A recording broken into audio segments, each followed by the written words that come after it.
সন্দীপ্ত সংবাদে আপনাদের সাথে আছি আমি ইয়াসমিন সুমনা। 2013 সালে রাজধানীর মতিঝিলের শাপলা চত্বরে হেফাজতে ইসলামের নেতাকর্মীদের হত্যা ও নির্যাতন সহ মানবতা বিরোধী অপরাধের মামলায় সাবেক মন্ত্রী লতিফ সিদ্দিকীকে গ্রেফতার করেছে পুলিশ। বুধবার বিকেলে রাজধানীর গুলশানের নিজ বাসা থেকে তাকে গ্রেফতার করা হয়। আজ তাকে আন্তর্জাতিক অপরাধ ট্রাইব্যুনালে উপস্থাপন করা হতে পারে। লতিফ সিদ্দিকী আওয়ামী লীগ থেকে 5 বার সংসদ সদস্য নির্বাচিত হন। 2009 সালে মন্ত্রী করা হয় তাকে। হজ নিয়ে বিতর্কিত এক মন্তব্যের জেরে 2014 সালে মন্ত্রিত্ব ছাড়তে হয়েছিল ও দল থেকে বহিষ্কৃত হন তিনি। 2024 সালের বিতর্কিত নির্বাচনে স্বতন্ত্র প্রার্থী হিসেবে সংসদ সদস্য হন। বর্তমানে কার্যক্রম নিষিদ্ধ আওয়ামী লীগের সভাপতি মণ্ডলীর সদস্যও ছিলেন লতিফ সিদ্দিকী।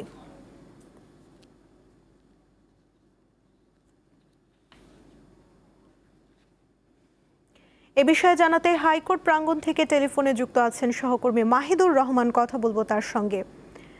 মাহিদুর, লতিফ সিদ্দিকীকে কখন ট্রাইব্যুনালে আনা হতে পারে আর তার বিষয়ে প্রসিকিউশন কি বলছে জানাবেন।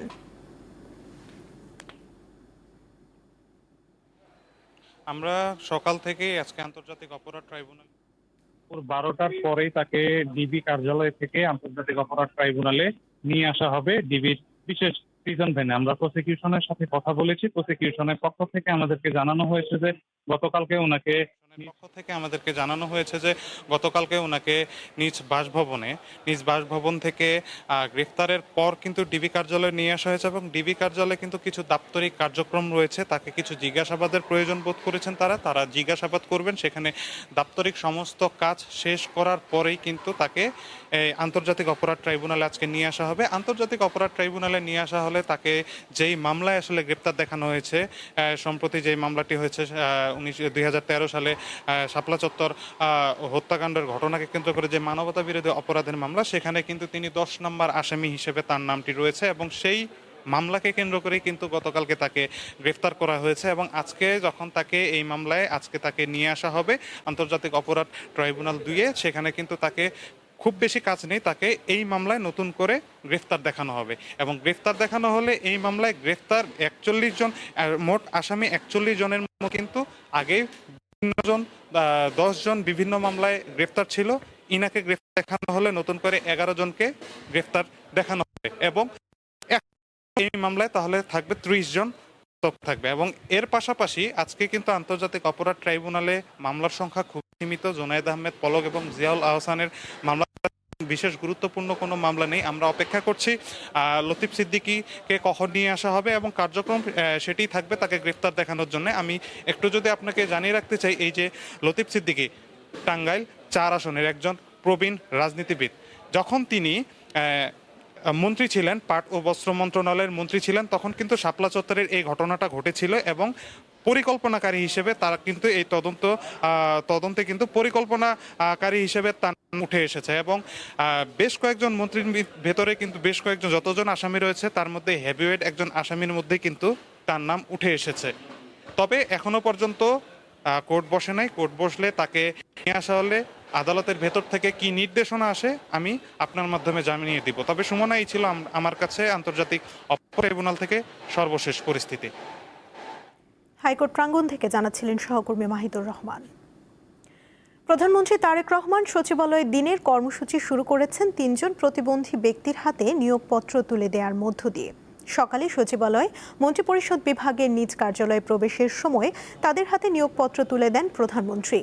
নিয়োগপত্রপ্রাপ্ত 3 জন হলেন গাইবান্ধার সাঘাটা উপজেলার আয়েশা আক্তার, সিরাজগঞ্জের কামারখন্দ উপজেলার নীলা খাতুন এবং নড়াইল সদর উপজেলার হাসামত আলী। প্রধানমন্ত্রীর কাছ থেকে সরাসরি নিয়োগপত্র পেয়ে তারা উচ্ছ্বাস প্রকাশ করেন। আয়েশা আক্তার ও নীলা খাতুন দুজনই শারীরিক প্রতিবন্ধী।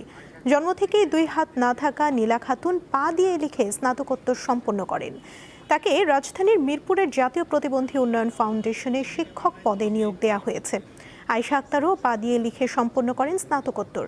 হাত না থাকায় মুখ দিয়ে নিয়োগপত্র গ্রহণ করেন তিনি। তাকে গাইবান্ধার বিয়াম ল্যাবরেটরি স্কুল অ্যান্ড কলেজে ক্লাস সুপারভাইজার পদে নিয়োগ দেওয়া হয়েছে। দৃষ্টি প্রতিবন্ধী হাসমত আলীকে সমাজসেবা অধিদপ্তরের অধীনে ইউনিয়ন সমাজকর্মী পদে নিয়োগ দেওয়া হয়েছে।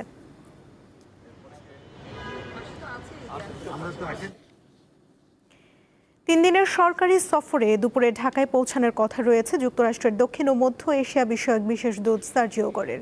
সফরকালে প্রধানমন্ত্রী তারেক রহমান ও পররাষ্ট্রমন্ত্রী খলিলুর রহমানের সঙ্গে বৈঠক করার কথা রয়েছে।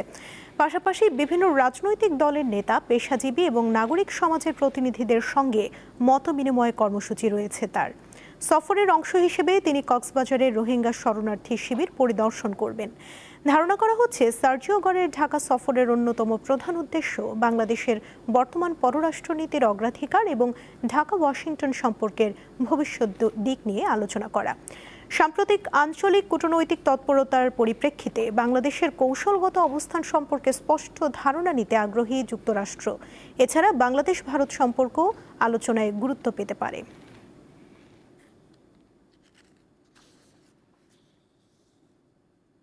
জাতীয় নাগরিক পার্টি এনসিপির কেন্দ্রীয় নেতারা মৌলভীবাজার সফর শেষে সিলেটের উদ্দেশ্যে রওনা হয়েছেন। সকাল 10:30টার দিকে মৌলভীবাজার সার্কিট হাউস থেকে সড়ক পথে তারা রওনা হন। এর আগে সার্কিট হাউসে স্থানীয় নেতাকর্মীদের সঙ্গে মতবিনিময় সভার আয়োজন করা হয়। এ সময় হবিগঞ্জে এনসিপির পদযাত্রায় হামলার ঘটনার বিচার দাবি করেন নেতাকর্মীরা। সিলেটে পৌঁছে দলীয় নেতাকর্মীদের সঙ্গে বৈঠক ও পরবর্তী কর্মসূচিতে অংশ নেওয়ার কথা রয়েছে কেন্দ্রীয় নেতৃবৃন্দের।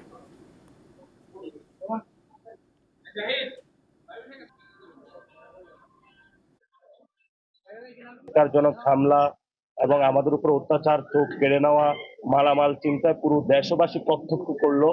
আমরা এখনো চাই শান্তিপূর্ণ একটি বাংলাদেশ, যে বাংলাদেশে আমরা গণভোটের রায় বাস্তবায়ন এবং আমরা আওয়ামী যে নৃশংস হত্যাযজ্ঞ হয়েছিল 2024-এ সেই নারকীয় হত্যাযজ্ঞের বিচার চাই আমরা বাংলাদেশে। আগামী অক্টোবর থেকে স্থানীয় সরকার নির্বাচন আয়োজনের প্রস্তুতি নিচ্ছে ইসি। নির্বাচন কমিশনার আব্দুর রহমান এল মাসুদ জানান, যেহেতু ভোট হবে নির্দলীয়, তাই অংশ নেওয়ার ক্ষেত্রে সবারই সুযোগ থাকবে। প্রয়োজনে সেনা সদস্যদের মাঠে নামানো হবে।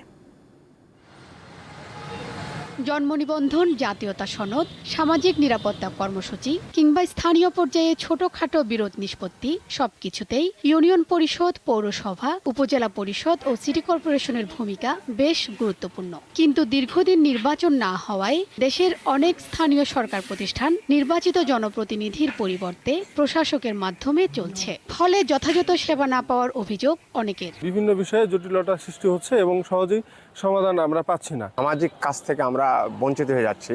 সাধারণ যে কাজগুলো, এই কাজগুলোতে আমরা কোনোভাবে করতে পারতেছি না। স্থানীয় সরকার মন্ত্রণালয়ের ইতিবাচক মনোভাবের পরিপ্রেক্ষিতে নির্বাচন আয়োজনের প্রস্তুতি নিচ্ছে ইসি। প্রথম ধাপে ইউনিয়ন পরিষদ ও পৌরসভায় ভোট হতে পারে। অক্টোবরকে সামনে রেখে কাজ করতেছে, কারণ একটা নির্বাচন কিন্তু শুধু ঘোষণা দিলে হবে না।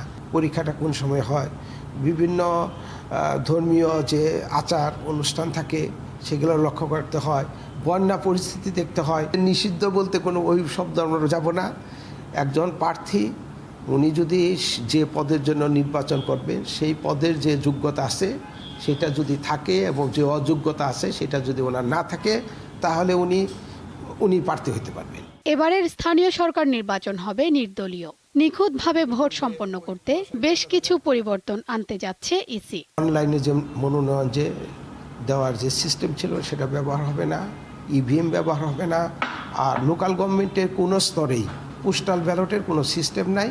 এমপিওভুক্ত স্কুলের সার্বক্ষণিক শিক্ষক এবং কর্মচারীগণ স্কুল, কলেজ, মাদ্রাসা যেটাই হোক সবগুলো তারা যাতে নির্বাচনে অংশগ্রহণ করতে না পারে। খোদা না করুক কোথাও দেখা যায় যে আইন শৃঙ্খলা পরিস্থিতি স্বাভাবিক না বা কিছু অবনতি হয়েছে, ইন দ্যাট কেস আমরা সেনাবাহিনী যাতে আবার পরবর্তী ধাপে নিয়ে আসতে পারি সেজন্য এই পরিবর্তনটা আনা। জাতীয় নির্বাচন শেষ হওয়ার 5 মাস পেরিয়ে গেলেও এখনও পর্যন্ত স্থানীয় সরকার নির্বাচন নিয়ে আনুষ্ঠানিক কোনো দিন তারিখ ঘোষণা করেনি নির্বাচন কমিশন। ফলে স্থানীয় পর্যায়ে নির্বাচিত প্রতিনিধিত্ব কবে নাগাদ ফিরছে সে প্রশ্ন থেকেই যাচ্ছে। বিশেষজ্ঞরা বলছেন, দীর্ঘদিন নির্বাচন না হলে স্থানীয় সরকার পর্যায়ে জবাবদিহি থাকে না, তাই কাঙ্ক্ষিত সেবা থেকে বঞ্চিত হয় নাগরিকরা। যখন এই মনোনীত প্রতিনিধি থাকে তখন তাদের মধ্যে ওই ওনারশিপটা থাকে না। তারা মনে করে আমরা আসছি কয়েকদিনের জন্য, ইলেকশন হলে চলে যাব, সো তারা ওন করতে পারে না। এই জন্য যত তাড়াতাড়ি সম্ভব স্থানীয় নির্বাচনগুলো হয়ে যাওয়া দরকার। সেনাবাহিনী আমাদের নির্বাচনে সবসময় একটা পজিটিভ ফ্যাক্টর হিসেবে কাজ করে। তাদের যে প্রেজেন্স সেটা কিন্তু এক ধরনের মানুষকে এক ধরনের বার্তা দেয় যে অন্যায় করা যাবে না, এবং এই বার্তাটাই একটা ভালো নির্বাচন আয়োজন করার জন্য যথেষ্ট। ইউনিয়ন পরিষদ, পৌরসভা, উপজেলা, জেলা পরিষদ ও সিটি কর্পোরেশন নির্বাচন হবে ধাপে ধাপে। এর জন্য ১ বছর সময় লাগতে পারে বলে জানিয়েছে ইসি সংশ্লিষ্টরা। শিউলি শবনম, দীপ্ত সংবাদ, ঢাকা। ২৮ জুলাই ছিল বিশ্ব প্রকৃতি সংরক্ষণ দিবস। প্রাকৃতিক সম্পদ সংরক্ষণ, উদ্ভিদ ও প্রাণী জগতের সুরক্ষা, জীববৈচিত্র্য হ্রাস ও দূষণের মতো পরিবেশগত হুমকি সম্পর্কে সচেতনতা বাড়াতে এই দিনটি পালন করা হয়। বাংলাদেশের প্রাণ প্রকৃতি নিয়ে দীপ্ত সংবাদ ধারাবাহিক প্রতিবেদন প্রচার করছে। আজ রয়েছে নীলফামারীর ডোমার উপজেলার পাখির অভয়াশ্রম নিয়ে প্রতিবেদন।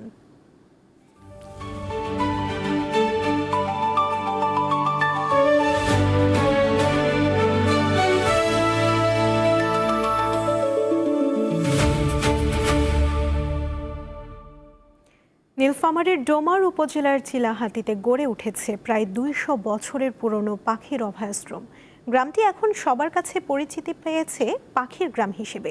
সেখানে পাখি দেখতে প্রতিদিন দূর দূরান্ত থেকে ভিড় করছেন দর্শনার্থী ও প্রকৃতিপ্রেমীরা। যান্ত্রিক শহরের কোলাহল থেকে অনেক দূরে, যেখানে সকালে ঘুম ভাঙে হাজারো পাখির ডাকে। বলছি উত্তরের শান্ত জনপদ নীলফামারীর কথা। ভোরের আলো ফুটতেই চারিদিকে নীরবতা ভেঙে মেতে ওঠে প্রকৃতির এই চেনা সুর।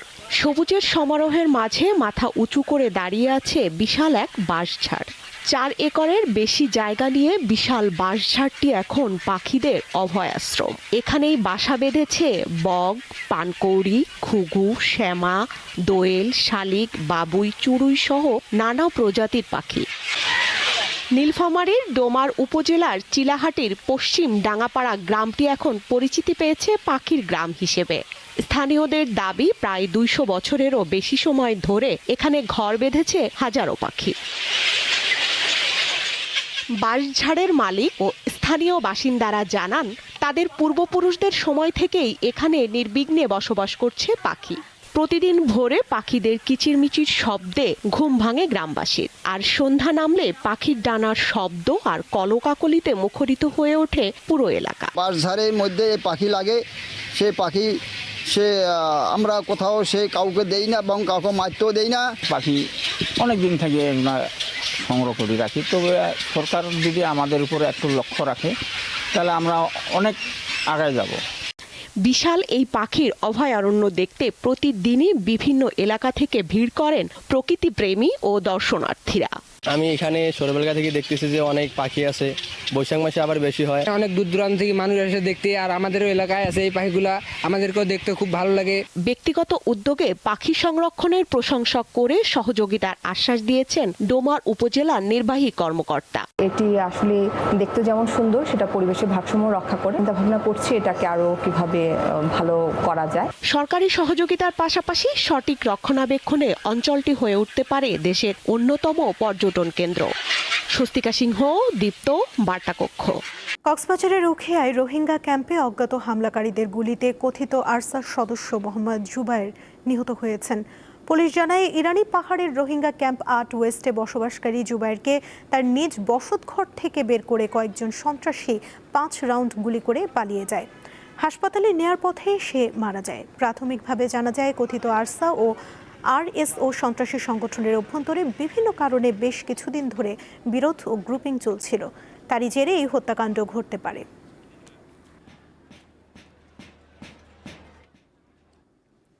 ব্রাহ্মণবাড়িয়া শহরে অভিযান চালিয়ে অনলাইন জুয়ার আসর থেকে মূল এজেন্ট সহ অন্তত ৮ জনকে আটক করেছে র্যাব। বুধবার রাতে শহরের নিউ মার্কেট সংলগ্ন শফিক প্লাজায় এই অভিযান চালানো হয়।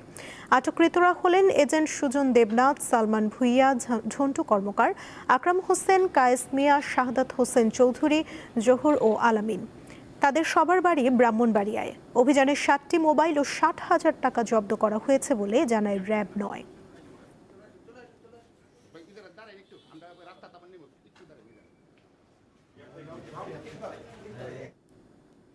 আন্তর্জাতিক প্রসঙ্গ।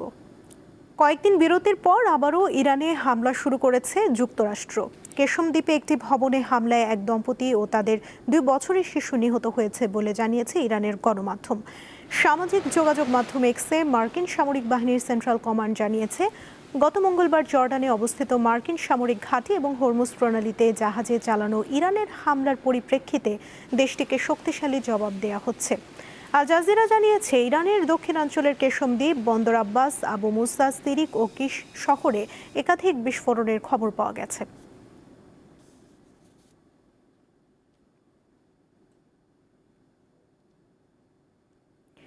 চার বছর ধরে তুলনামূলক শান্ত থাকার পর ফের সৌদি আরব ও ইয়েমেনের হুতি বিদ্রোহীদের সংঘাত মাথাচাড়া দিয়ে উঠেছে। হামলা পাল্টা হামলা চালাচ্ছে দুই পক্ষ। হুতিদের সঙ্গে সৌদির সংঘাত আরও বাড়লে পশ্চিম এশিয়ার আঞ্চলিক উত্তেজনা বৃদ্ধির আশঙ্কা বিশেষজ্ঞদের। গত বছর থেকে ইরান ও যুক্তরাষ্ট্রের সংঘাতে জর্জরিত পশ্চিম এশিয়া। এর মধ্যেই পুরাতন আরেকটি সংঘাত মাথাচাড়া দিয়ে ওঠার আশঙ্কা দেখা দিয়েছে। 4 বছর ধরে চলা যুদ্ধবিরতি ভেঙে সৌদি আরবে ক্ষেপণাস্ত্র হামলা চালিয়েছে ইয়েমেনের হুতি বিদ্রোহী গোষ্ঠী। সাম্প্রতিক উত্তেজনা সূত্রপাত একটি ইরানি ফ্লাইটকে ঘিরে। প্রায় 1 বছর পর ইয়েমেনের সানা বিমানবন্দরে একটি ইরানি বিমান অবতরণের চেষ্টা করলে অস্ত্র রয়েছে অভিযোগ তুলে সৌদি জোট তাতে হামলা চালায়।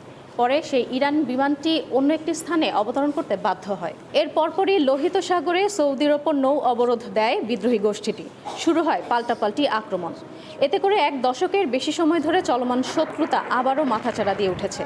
কিন্তু এই হুতি বিদ্রোহী কারা এবং সৌদির সাথে এই গোষ্ঠীর কি শত্রুতা? হুতিদের প্রধান শক্তি ও মিত্র হলো ইরান। এর আনুষ্ঠানিক নাম আনসার আল্লাহ বা আল্লাহর সাহায্যকারী। 1990 দশকে হুসেইন আল হুতির নেতৃত্বে জাইদি শিয়া মতবাদের যাত্রা শুরু। 1962 সালে গৃহযুদ্ধের পর ইয়েমেনে সুন্নি শাসন এলে হুতিরা কোণঠাসা হয়ে পড়ে এবং বিদ্রোহী আন্দোলন গড়ে তোলে। 2014 সালে হুতি বাহিনী ইয়েমেনের রাজধানী সানা দখল করে সৌদি সমর্থিত সরকারকে ক্ষমতাচ্যুত করলে দেশটিতে গৃহযুদ্ধ শুরু হয়। 2015 সালে সৌদি নেতৃত্বাধীন সামরিক জোট হুতিদের দমনে হস্তক্ষেপ করলে এটি একটি ভয়াবহ আঞ্চলিক যুদ্ধে রূপ নেয়। 2022 সালে জাতিসংঘের মধ্যস্থতায় দুই পক্ষের মধ্যে সাময়িক যুদ্ধবিরতি হয়। দীর্ঘ 4 বছর ধরে সৌদি আরব ও হুতিদের মধ্যে যুদ্ধবিরতি চললেও মূল সমস্যার সমাধান কখনোই হয়নি। তেল সম্পদের ভাগাভাগি ও ক্ষমতার দ্বন্দ্ব ভেতরে ভেতরে ক্ষোভ বাড়াচ্ছিল। আর এর মধ্যেই আগুনে ঘি ঢেলেছে ইরান ও যুক্তরাষ্ট্রের সংঘাত। ফলে বছরের পর বছর শান্ত থাকার পর আবারও সৌদি আরবের সঙ্গে নতুন এক সর্বনাশা যুদ্ধের ঝুঁকি নিচ্ছে হুতিরা। জাতিসংঘ, ওমান এবং সম্প্রতি পাকিস্তানের মধ্যস্থতায় সংকট নিরসনের চেষ্টা চললেও সমাধানের সম্ভাবনা নিয়ে হতাশা বাড়ছে। এমনকি থামার জন্য হুতিদের কড়া হুঁশিয়ারি দিয়েছেন মার্কিন প্রেসিডেন্ট ডোনাল্ড ট্রাম্পও। হরমুজ প্রণালী অবরুদ্ধ থাকায় তেল রপ্তানির জন্য সৌদি আরব এখন পুরোপুরি লোহিত সাগরের ওপর নির্ভরশীল। তবে হুতিদের সঙ্গে সৌদির বড় সংঘাত হলে তা এই তেল রপ্তানির জন্য আরও চ্যালেঞ্জ হতে পারে। এছাড়া পশ্চিম এশিয়াতে আঞ্চলিক উত্তেজনা বৃদ্ধির পাশাপাশি ইরান ও যুক্তরাষ্ট্রের সংঘাত আরও বিস্তৃত হতে পারে বলে আশঙ্কা করা হচ্ছে। ইশরাত সুমা, দীপ্তবার্তা কক্ষ। ভারতের লোকসভায় প্রশ্নফাঁস ও সরকারি পরীক্ষায় অনিয়ম ঠেকাতে পাবলিক এক্সামিনেশনস সংশোধনী বিল পাশ হয়েছে। বিরোধী দলের স্লোগান ও বিক্ষোভের মধ্যেই বুধবার বিলটি অনুমোদন দেয় নিম্নকক্ষ। এনডিটিভি জানায়, সোমবার ভারতের বিজ্ঞান ও প্রযুক্তি এবং ভূবিজ্ঞান প্রতিমন্ত্রী জিতেন্দ্র সিং বিলটি লোকসভায় উত্থাপন করেন। নতুন সংশোধনী অনুযায়ী পরীক্ষা পরিচালনায় যুক্ত সেবা প্রদানকারী প্রতিষ্ঠানের ক্ষেত্রে সর্বোচ্চ জরিমানার পরিমাণ 1 কোটি রুপি থেকে বাড়িয়ে 5 কোটি রুপি করা হয়েছে। একই সঙ্গে সংশ্লিষ্ট প্রতিষ্ঠানের পরিচালক ও ব্যবস্থাপনা কর্তৃপক্ষের বিরুদ্ধে কঠোর শাস্তির বিধান রাখা হয়েছে। পরীক্ষার দায়িত্বে থাকা কর্মকর্তাদের জন্য শাস্তি আরও কঠোর করা হয়েছে।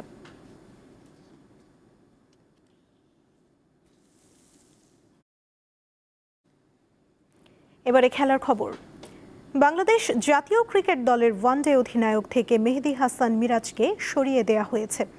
নতুন অধিনায়ক হিসেবে লিটন কুমার দাসের নাম ঘোষণা করেছে বাংলাদেশ ক্রিকেট বোর্ড বিসিবি। বুধবার বিসিবির পরিচালনা পর্ষদের বৈঠকের পর অনুষ্ঠিত সংবাদ সম্মেলনে এই ঘোষণা দেন বোর্ড সভাপতি তামিম ইকবাল। এর মধ্য দিয়ে টি-20-র পর ওয়ানডেতেও এখন অধিনায়ক হলেন লিটন দাস। 2 ফরম্যাটেই তার ডেপুটি হিসেবে থাকবেন তাওহিদ হৃদয়। এছাড়া টেস্টে অধিনায়ক থাকছেন নাজমুল হোসেন শান্ত এবং সহ অধিনায়ক মেহেদী হাসান মিরাজ।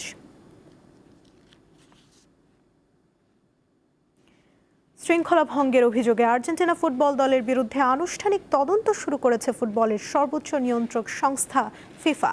বিশ্বকাপের সেমিফাইনালে ইংল্যান্ডকে হারানোর পর মালভিনাস দ্বীপপুঞ্জ নিয়ে রাজনৈতিক বার্তা সংবলিত ব্যানার প্রদর্শন করেন মার্টিনেজ লো সেলসোরা। এরপর ফাইনালে স্পেনের বিপক্ষে ম্যাচ শেষে হাতাহাতিতে জড়ান দু দলের খেলোয়াড়রা। এসব অভিযোগে তদন্ত শুরু করেছে ফিফা।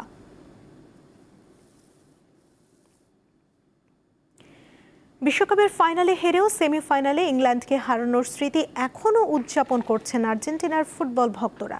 জয়ের আনন্দ আর জাতীয়তাবোধকে এক সুতোয় গাঁথতে দেশটির একটি স্পোর্টস শপে তৈরি হয়েছে ব্যতিক্রমী এক দৃশ্য।